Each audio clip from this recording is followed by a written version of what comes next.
ঠিকঠাক পাচ্ছে না, পানীয় জলের সমস্যা নিয়ে অবরোধ।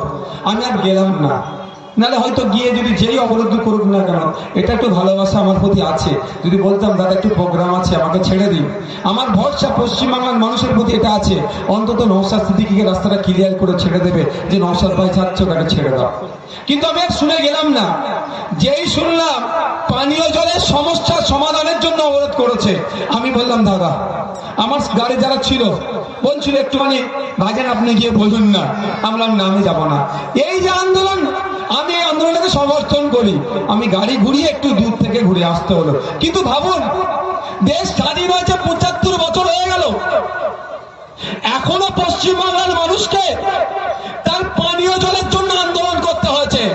তাহলে ভোটটা আমরা এতদিন কাদেরকে দিয়েছি, কাদের স্বার্থ চরিতার্থের জন্য দিয়েছি? আমার দাদুরা ভোট দিল, বাবারা ভোট দিয়েছে, এখন আমাদের সময় এসছে, আমাদেরকেও যদি আজকে পানীয় জলের জন্য রাস্তা অবরোধ করতে হয়, তাহলে আমাদের পরের প্রজন্মদের কি অবস্থা হবে ভাবুন।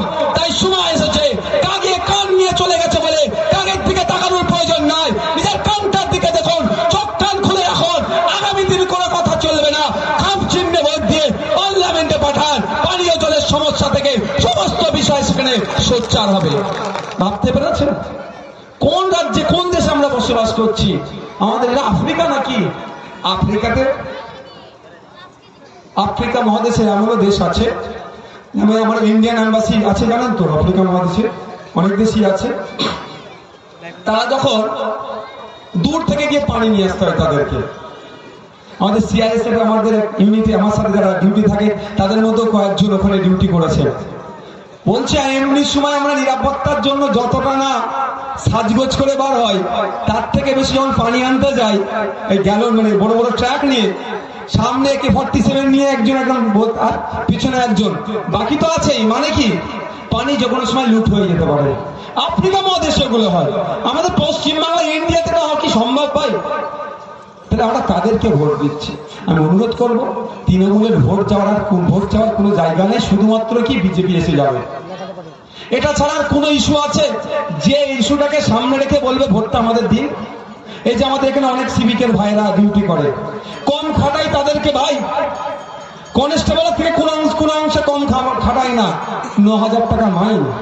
চিৎকার করে করে করে করে করে চিৎকার করে বিধানসভার মধ্যে, বিধানসভার বাইরে চিৎকার করে করে এক বিধায়কই এবারে কিন্তু মাইনে বাড়াতে বাধ্য করেছি মমতা ব্যানার্জিকে। যদি পার্লামেন্টে আমাদের যাই, আমাদের আরো ২-১০টা বাড়ে, তাহলে যে সমস্যাগুলো আছে সমাধানের জন্য চিৎকারটা আমরা কি বেশি করতে পারবো। তাই বন্ধুগণ, তৃণমূলের ভোট চাওয়ার কোনো জায়গা নেই, শুধু বিজেপির ভয় দেখানো ছাড়া। এটাও ঘটছে, আপনারা খোঁজ নিয়ে দেখুন, রাতের অন্ধকারে না তৃণমূলের ছেলেরা বিজেপির পতাকা লাগিয়ে দিচ্ছে, কারণ কি, আপনাকে বেশি ভয় পাওয়ানোর জন্য। বুঝতে পারছেন?